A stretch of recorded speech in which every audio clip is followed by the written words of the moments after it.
Salut les filles, j'arrive encore avec un nouveau format, c'est Jasmine King et bienvenue sur mon podcast que je vais publier je pense sur YouTube et sur podcast normal en fait, tout simplement. Donc bienvenue dans ce sujet qui va être comment gérer un institut de beauté ou en tout cas la vérité sur la gestion d'un institut de beauté.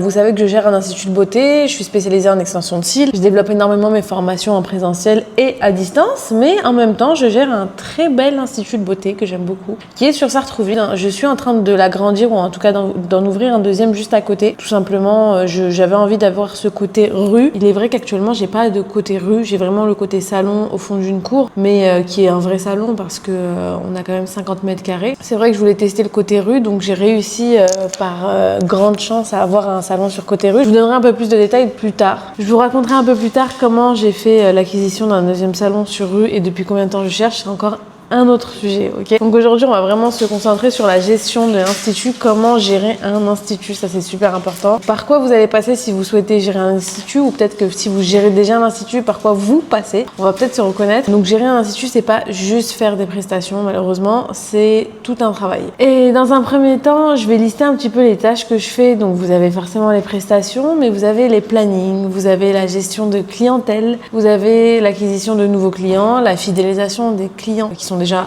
au salon. Vous avez aussi les réclamations, forcément, c'est quelque chose qui va malheureusement arriver souvent. Et dans un salon, c'est pas pareil que quand vous êtes en one-to-one, parce qu'en fait, quand vous gérez un salon, il y a plusieurs personnes qui travaillent avec vous, pour vous, et qui vont du coup faire des prestations et pas forcément combler tout le monde. Plaire à tout le monde, c'est plaire à n'importe qui. Ce qui est important, c'est que vous sachiez dans une gestion de salon, il n'y a pas que la partie que vous voyez émergente. Vous avez, par exemple, moi je fais de la gestion de stock, c'est-à-dire qu'il va falloir commander tous les produits pour les filles. Nous, on est dans une équipe, on a 6 personnes, donc on a 2 prothésistes ongulaires, une qui fait aussi les épilations corps maintenant, c'est une toute nouvelle prestation qu'on vient de lancer. On a 2 techniciennes de cils, moi-même en tant que technicienne de cils 2 jours par semaine. J'en cherche une 3e, mais c'est encore un autre sujet et c'est très compliqué à gérer ça aussi. Mais c'est pas grave, on va y passer un par un. Et aussi vous avez l'accueil, une personne qui va gérer l'accueil et qui en même temps fait des prestations. Donc c'est un peu le topo de toute l'équipe et du coup donc il va falloir gérer toutes ces problématiques fois 6.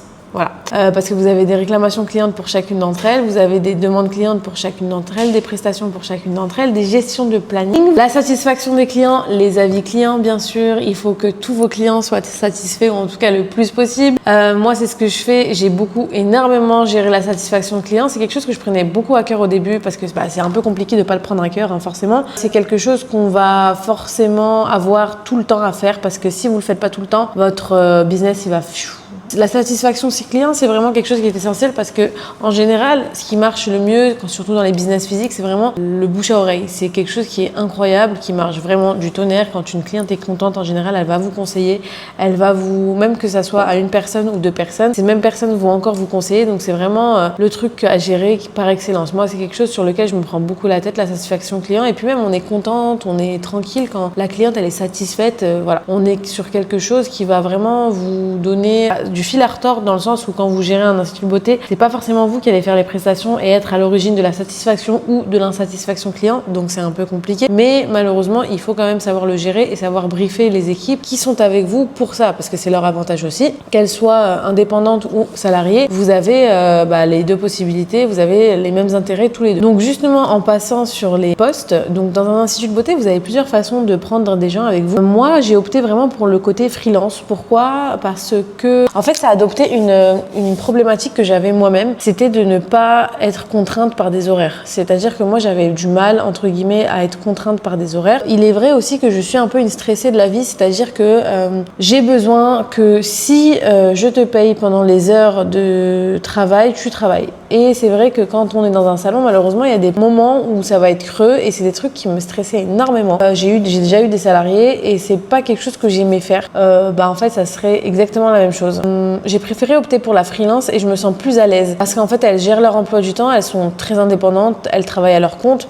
Donc si elles ont envie de travailler, elles peuvent travailler. Si elles n'ont pas envie de travailler, elles ne travaillent pas. Et j'ai pas vraiment de choses à leur dire sur les horaires. Après, forcément, il faut faire attention parce que malheureusement, si elles ne sont pas là assez régulièrement, votre salon ne pourra pas tourner non plus. Donc moi, ça m'est déjà arrivé de devoir en fait leur en parler, leur expliquer que voilà, j'ai besoin qu'elles soient là un minimum, qu'elles soient avec moi. En fait, qu'on puisse s'aider tout ensemble pour monter le plus haut possible. possible, quoi. Parce qu'en fait, si moi je gagne, elle gagne. Si elle gagne, moi je gagne. C'est vraiment un gagnant-gagnant. Et j'ai préféré opter pour cette solution parce que ça me correspondait plus. Après, voilà, je pense que ça dépend vraiment de chacune des personnes. Si vous avez un profil à manager, si vous avez un profil à diriger des équipes et à briefer, à faire des réunions, à vraiment suivre, à être du côté humain, je pense que vous pourrez avoir plus facilement des salariés. Moi, c'est une question que je me pose actuellement. Est-ce que je prendrais pas une personne ou deux en tant que salarié? C'est quelque chose que je me demande. J'ai remarqué qu'il y avait pas mal de monde qui n'était pas comme moi. Ça, je le remarquais pas avant. C'est vrai que moi, je pensais avoir le monopole. Je me suis dit, bah, tout le monde devait être comme moi. Sauf qu'en fait, non, il y a des personnes qui ont besoin d'être cadrées, qui ont besoin d'avoir ce cadre de horaire, 8h, 18h, qui ont besoin d'avoir leur congé payé, d'avoir leur week-end, etc. Et c'est vrai que je me suis demandé, est-ce que je ne prendrais pas quelqu'un, une personne ou deux en tant que salarié? À voir, je sais pas comment je vais évoluer sur les prochains mois, surtout en ouvrant le deuxième salon, voir les prestations que je vais développer, parce que c'est quelque chose que j'aimerais faire. C'est vrai que je suis experte en extension de cils personnellement, mais j'ai développé pas mal de services dans mon salon, qui sont la prothésie ongulaire par exemple. Je pense que vous devez le savoir, je fais pas mal de vidéos sur ça, j'aime bien. J'ai une prothésie ongulaire du feu de Dieu, elle est géniale. J'ai pas fait que ça, j'ai fait aussi pas mal de prestations à côté, donc rehaussement, brow lift, épilation sourcils. J'ai une personne aussi qui s'occupe des sourcils à merveille et j'ai vraiment de la chance à ce niveau-là parce qu'en fait elles sont chacune spécialisées dans leur domaine. Il y en a une qui gère les épilations du corps parfaitement et j'aimerais beaucoup rajouter d'autres prestations qui sont, je pense, des prestations assez communes mais qu'on trouve pas souvent. En tout cas dans mon secteur, je pense à du massage, je pense à des soins. Justement là je suis à Bali, tout à l'heure j'étais en train de faire un soin des pieds, je me suis dit putain mais c'est génial, c'est tellement trop bien qu'on pourrait grave l'insérer en France. C'est un soin des pieds qui va jusqu'au genou mais qui fait tellement du bien et qui déstresse un max. Et du coup, mis à part tout ça, tu as aussi le fait d'être dispo pour tes équipes, dispo pour tout le monde, dispo pour les gens qui paniquent, dispo pour les gros problèmes. Donc gérer un institut de beauté, c'est pas de tout repos. Gérer ta comptabilité, te tenir informé des lois, développer ton business parce que je pense que n'importe quelle personne qui est dans le business a envie de le développer et pas forcément de stagner. Essayer d'aller voir ailleurs, essayer de chercher d'autres prestations, essayer de chercher d'autres axes de développement. Je sais que j'ai des amis qui cherchent d'autres machines, d'autres prestations. Il y a plein de choses à faire dans le business. En tout cas, la première partie de gérer son business, en tout cas son institut de beauté, c'est vraiment ça. C'est gérer tout ce qui est à première vue, donc réclamation client, planning, équipe, manager, parce que malgré que j'ai des freelances, je suis obligée de faire des réunions des fois pour faire le point, parce qu'on n'a pas le choix, pour qu'on se mette d'accord, etc., pour voir s'il y a possiblement des départs, parce qu'on est dans un métier où forcément les filles aussi ont envie de se développer, ce qui est totalement normal, et c'est un peu compliqué à dire, donc il va falloir faire des réunions, essayer de voir si elles ont envie de rester ou pas. Il y a plein de choses qui font que vous devez gérer tout ça en même temps que vos prestations. Donc en tant que chef d'entreprise et responsable d'un institut de beauté, il y a forcément le recrutement, comme je vous ai dit. Moi, j'agis beaucoup en freelance, mais vous avez aussi pas mal de turnover. Effectivement, il y a pas mal de gens qui veulent partir, qui ne partent pas sous les meilleures conditions et des fois qui partent sous les meilleures conditions. Donc ça dépend. C'est vrai que moi, j'ai été confrontée à ça assez jeune et j'ai pas été formée à ça. J'ai fait des études en commerce, donc j'ai beaucoup eu de managers, mais j'ai jamais été formée à être manager, donc je n'ai pas su directement comment faire, comment diriger des personnes, comment les aiguiller et surtout comment réagir face à des situations critiques. C'est vrai que j'ai réagi un petit peu à certains moments mal parce que tout simplement je le savais pas et franchement aujourd'hui c'est ok, je me dis bon c'est pas grave, hein, c'est comme ça, t'as commencé, t'avais 24-25 ans, tu pouvais pas savoir forcément. Maintenant j'ai une plus grande maturité qui fait que je vais prendre du recul quand j'ai des décisions dures à prendre, qui fait que j'arrive vraiment à parler avec mes équipes et à savoir un petit peu si elles sont dans le mood ou pas. Donc ça c'est quelque chose qu'il faut prendre en compte quand vous allez gérer un institut de beauté. Il va falloir prendre en compte que les gens peuvent partir, les gens peuvent partir pas de la meilleure des manières.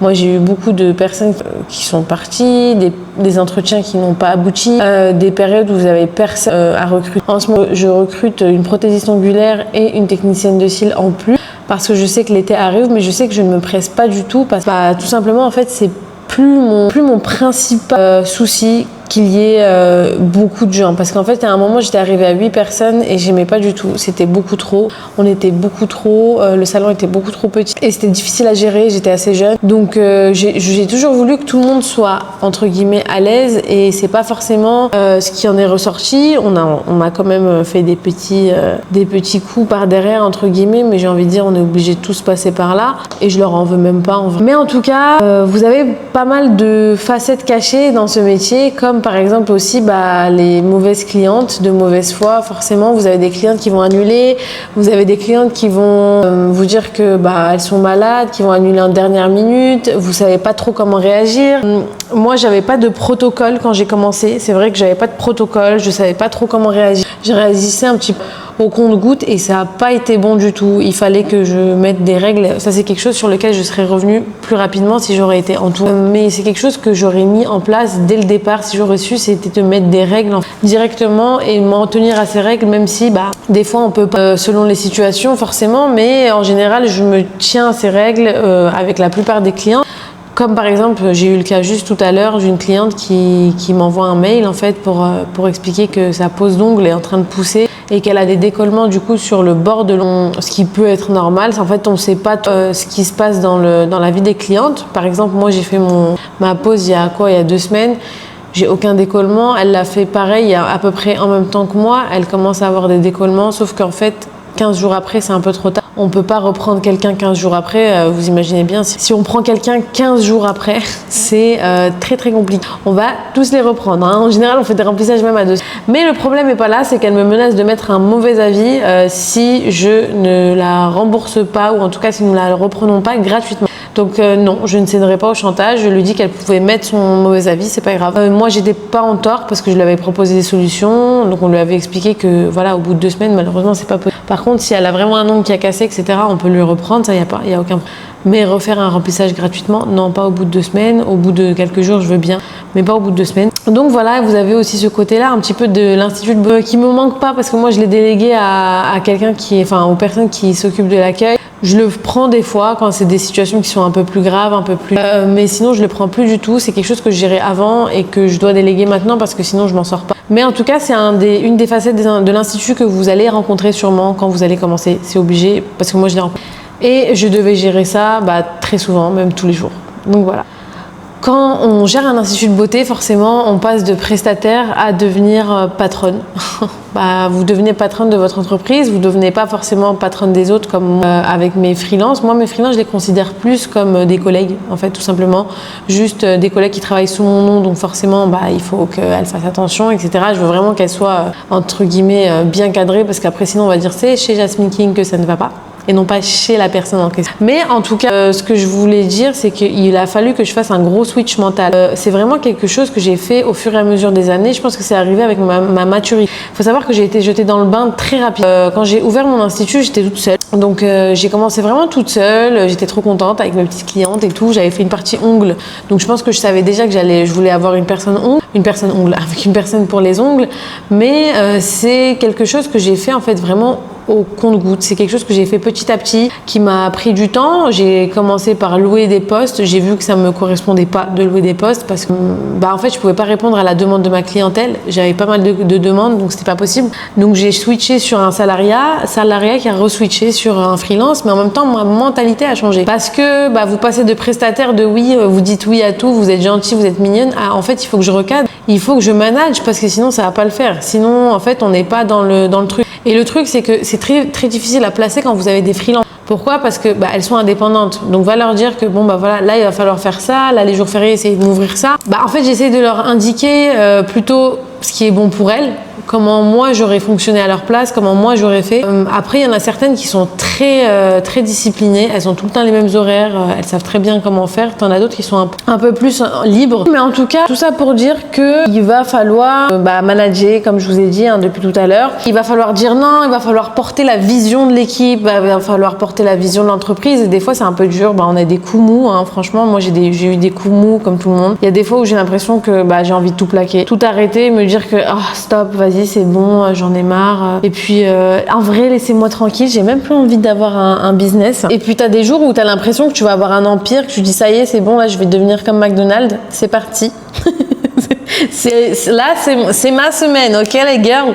Et puis il y a des fois où tu dis merde, en fait je suis en train de faire de la merde et c'est nul ce que je fais et j'aime pas. Donc voilà comment j'ai un petit peu switché de mindset. C'est quelque chose qui est venu petit à petit en grandissant. Je pense que ça s'acquiert au fur et à mesure. C'est vrai que c'est compliqué parce que j'ai pas trop d'entourage et forcément je sais pas trop comment faire, vous voyez. Donc voilà. Ensuite il a fallu structurer l'institut. Forcément il va falloir en fait au début j'étais un peu laxiste. Je m'en foutais, c'était tout le monde fait ce qu'il veut, il n'y a pas de règles et tout, et en fait j'ai vu que ça marchait pas bien parce que malheureusement on est tous des humains et on a besoin quand même d'un minimum de règles, d'un minimum de savoir-vivre et d'un minimum de choses parce que sinon les gens vont forcément vous marcher sur les pieds. Donc il a fallu que je fasse des procédures, il a fallu que j'inculque certaines choses à certaines personnes, il a fallu mettre des process en place et il y a beaucoup de choses que j'ai compris, j'ai fait beaucoup d'erreurs et actuellement des choses que je comprends encore à l'heure d'aujourd'hui où je sais qu'il faut que je m'entoure. Il faut que si je veux évoluer, il faut que je m'entoure et que j'apprenne à déléguer. C'est très compliqué de déléguer parce qu'il faut savoir que quand vous ouvrez votre institut, c'est votre petit bébé, c'est votre petit truc à vous en fait. C'est votre vie qui tourne autour. Les gens ils s'en rendent pas compte, mais en fait quand on démarre de 0-0 du style tes parents ils avaient rien et toi t'avais rien non plus du coup et t'arrives à avoir un tout petit truc. Vous voyez, c'est un institut qui est situé à Sartrouville. Je suis pas sur les Champs-Élysées, j'ai pas 200 mètres carrés. Je fais pas 3 millions d'euros de chiffre d'affaires, mais pour moi c'est ok en fait. Pour moi c'est un grand truc et c'est déjà énorme ce que j'ai fait et j'ai pas envie de le perdre. Donc déléguer, en fait laisser votre enfant à quelqu'un qui n'a pas d'enfant et qui s'en fout des enfants, voilà c'est un peu le bon truc à dire. Assez compliqué parce qu'il va pas bien éduquer votre enfant, il va pas faire attention à votre enfant comme à son enfant. C'est exactement ça en fait. C'est compliqué mais il faut apprendre à le faire malheureusement parce que si on veut évoluer, c'est comme ça qu'il faut réfléchir et pas autrement. Et ça je l'ai compris au fur et à mesure et s'entourer des bonnes personnes, je pense que c'est quelque chose que je comprends de plus en plus. Au début, je voulais faire beaucoup d'économies. Je pense qu'il faut passer par là dans tous les cas en vrai. Par la suite, il faut vraiment bien s'entourer, quitte à mettre le prix, quitte à changer son mindset. Et ça, c'est quelque chose qui est difficile à faire. C'est un roulement qui se fait au fur et à mesure. Et justement, au fur et à mesure des erreurs qu'on fait, des erreurs qu'on commet et qu'on comprend en fait par la suite. Donc ensuite, au niveau des gestions des rendez-vous, il fallait que ça soit plus strict. J'ai vraiment imposé des choses, des règles. J'ai vraiment dû durcir un petit peu ma façon de manager. J'ai vraiment dû structurer en fait mon institut pour que ça devienne un institut normal. J'ai dû me séparer de certaines personnes parce que ça devenait ingérable et ces personnes ne comprenaient pas les règles malheureusement. Est-ce qu'il y a des choses que je referais différemment? Je pense que je me serais entourée beaucoup plus tôt de personnes bienveillantes autour de moi et qui me poussent vers le haut. C'est actuellement ce que je suis en train de faire. J'essaie d'être beaucoup plus organisée parce que je suis une fille qui est très très mal organisée. J'essaie de ne pas tout faire en même temps parce que c'est mon gros défaut. J'aime beaucoup avoir plein de projets en même temps qui n'ont rien à voir, qui n'ont ni tête ni queue. Et à la fin, je fais rien. En fait, je suis une fille qui a énormément de potentiel. Oui, je sais, j'ai des grosses chevilles. Mais en fait, je sais que je suis une fille qui a énormément de potentiel et qui peut arriver à faire plein de choses en même temps. Je suis comme ça, c'est moi. En fait, j'ai découvert récemment que c'était moi parce que je parlais avec une autre entrepreneuse et qui me dit, en fait, moi, j'ai 1 million d'idées en même temps, 1 million de projets en même temps. C'est vrai que je pensais que c'était un handicap. Je me suis dit, ok, t'es pas concentrée. Mais en fait, je me suis dit, Jasmine, c'est ok. T'es comme ça et c'est comme ça et c'est tout en fait. Tu aimes avoir plein de projets en même temps, c'est ta source de créativité, tu aimes être comme ça, il faut juste être un peu plus organisé ou en tout cas t'entourer de personnes qui sont organisées, parce que du coup, toi tu ne l'es pas. D'ailleurs, si vous regardez cette vidéo, je recherche une assistante qui est super ultra méga organisée parce que moi je ne le suis pas du tout. Mais en tout cas, c'est quelque chose sur lequel je pense que je reviendrai beaucoup plus tôt. Il y a aussi quelque chose d'autre que je mettrai en place, c'est mettre des limites claires avec les clients. C'est vrai que je me suis beaucoup laissé marcher dessus par les clients, mais parce qu'en fait je voulais que mon business marche tout simplement, et le problème c'est que vous avez certaines clientes qui vous marchent un peu dessus, donc j'ai dû me séparer et dire non à certaines clientes et refuser des clientes et virer des clientes. En fait carrément j'ai viré des clientes de mon salon, pour vous dire, donc c'est un truc de ouf, mais j'avais pas le choix parce qu'en fait elles ne respectaient pas les règles que j'avais données, ça ne marchait pas et ça c'était pas possible. Je pense que je me serais entourée d'experts comptables beaucoup plus tôt. Ne faites pas la même erreur que moi à vouloir économiser une comptable. Il fallait que j'ai une experte comptable dès le départ pour vraiment comprendre mes chiffres, parce qu'à l'heure aujourd'hui, on est en 2025, je suis à mon 3e bilan et je viens juste de comprendre ma dernière année. Pour vous dire un petit peu comment ça se passe, je viens juste de comprendre combien je faisais de chiffres, là où j'étais sur la bonne voie ou pas. Moi, il faut savoir que je réinvestis énormément dans mon entreprise. Donc limite, en fait, moi, je me payais pas pendant 2 ans pour ça, pour pouvoir avoir une trésorerie et pouvoir évoluer et réinvestir. Notamment, C'est quelque chose que je fais très bien. Je gère très très bien mon argent. C'est une prise de risque que je ne prends pas assez. Par contre, je ne prends pas assez de prise de risque et ça, je le sais, c'est quelque chose sur lequel je travaille beaucoup actuellement. En tout cas, si vous avez d'autres sujets que vous aimeriez que j'aborde concernant la gestion d'un institut, n'hésitez pas. J'essaie de survoler un petit peu tous les sujets, mais c'est vrai qu'il y en a énormément. En tout cas, vous mettez des questions ou vous m'envoyez des DM Insta, n'hésitez surtout pas. Moi, ça me fait super plaisir de savoir que vous écoutez mes podcasts où je raconte toute ma life. En tout cas, ce que je conseille à celles qui veulent se lancer ou se réorganiser ou avoir un institut de beauté, les filles, c'est tout simplement à dire non. Apprenez à dire non, apprenez à vous entourer très tôt. Apprenez à avoir des gens qui vous managent, des gens qui vous boostent. Arrêtez de voir plus bas, voyez plus haut. C'est vraiment un conseil que je vous donne, que moi j'aurais voulu qu'on me donne. Entourez-vous, formez-vous.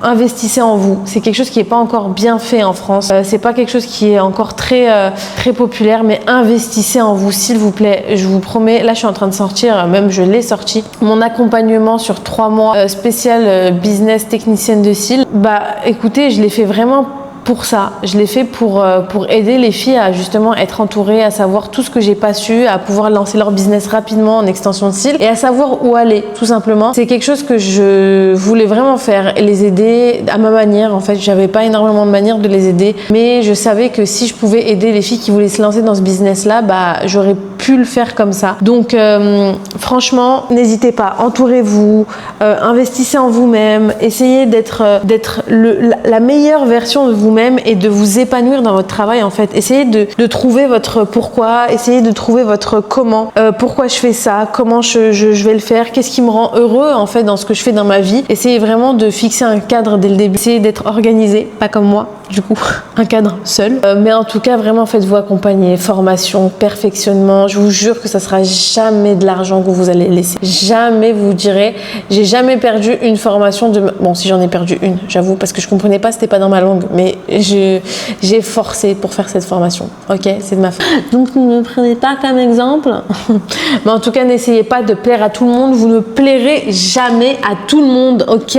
Qu'on soit clair les gars, vous ne plairez jamais à tout le monde. Donc on essaye déjà de se plaire à soi-même, on avance dans le bon chemin, on veut ouvrir un institut de beauté, on y va, on prend l'accompagnement de Jasmine bien sûr si on veut aller un peu plus vite. Par contre vous pouvez très bien le faire toute seule, mais ça va prendre un peu plus de temps bien sûr, parce que moi ça m'a pris 8 ans, vous ça peut vous prendre 4-5 ans et avec l'accompagnement ça peut vous prendre 2 ans. Alors... réfléchis, gamberge. Rappelle-toi pourquoi tu as commencé. Rappelle-toi pourquoi tu es sur cette vidéo. Est-ce que c'est juste pour avoir des conseils? Est-ce que c'était juste par curiosité ou que tu es quand même un petit peu intéressé par ce monde-là? Si jamais tu es intéressé, bah nous on fait des formations. Comme tu le sais, je suis une experte en extension de cils. J'aime ce que je fais et merci de m'avoir écouté jusqu'à là parce que je parle beaucoup. Je fais pas souvent des podcasts, mais quand j'en fais, je parle beaucoup. Tu n'es pas seule. On peut y arriver tout ensemble. On s'accompagne, on s'entraide toutes. N'hésite pas à m'envoyer un message sur Instagram ou en tout cas à se follow. Tu peux y arriver, mais ne sois pas dans le rêve Instagram. Passe à l'action, essaye d'y aller, essaye de foncer, essaye de passer le cap si tu l'as pas encore passé et de glow up si tu es déjà dedans. Essaye d'avoir un business qui fonctionne, un business qui marche et tu verras que tu seras totalement heureuse et tu seras comme moi à Bali, après Dubaï, faire le tour du monde et travailler en même temps. Non, c'est pas du tout vrai. C'est pas du tout vrai. Mais en tout cas, les filles, merci de m'avoir écouté jusqu'à là. J'espère que je vous ai bien aidé avec tout ce que j'ai dit sur la vision de l'entrepreneuriat, la vision d'un salon de beauté. Si vous avez d'autres questions, vous savez, vous me les posez soit sur Instagram, soit directement en bas de la vidéo et je vous fais des gros bisous.